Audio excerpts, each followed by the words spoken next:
বন্ধুরা সবাইকে শুভেচ্ছা।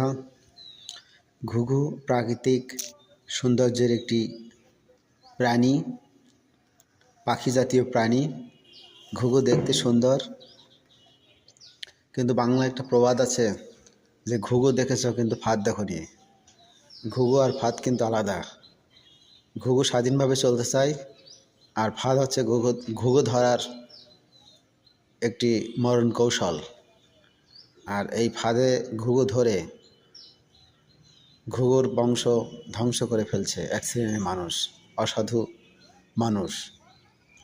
তো বন্ধুরা, ঘুঘুটা দেখছেন আমাদের ছাদে আমাদের কবুতরের সাথে প্রতিদিন সকালে আসে, খায়। ঘুঘু দেখতে সুন্দর, আমরা এর সৌন্দর্য উপভোগ করি এবং সবাই আমরা সচেতন হব এই বন্য প্রাণী, পশু পাখি প্রাণী না ধরার জন্য, তাদের সৌন্দর্য উপভোগ করার জন্য, বরং তাদের খাবার দেওয়ার এবং তাদের বাসস্থানের ব্যবস্থা করার জন্য।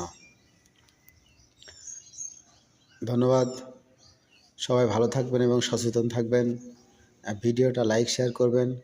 এবং এটা হচ্ছে দেশি ঘুঘু, দেখতেও খুব সুন্দর। আপনারা লাইক শেয়ার করে সবাইকে জানিয়ে দেবেন, লাইক শেয়ার করবেন। ধন্যবাদ।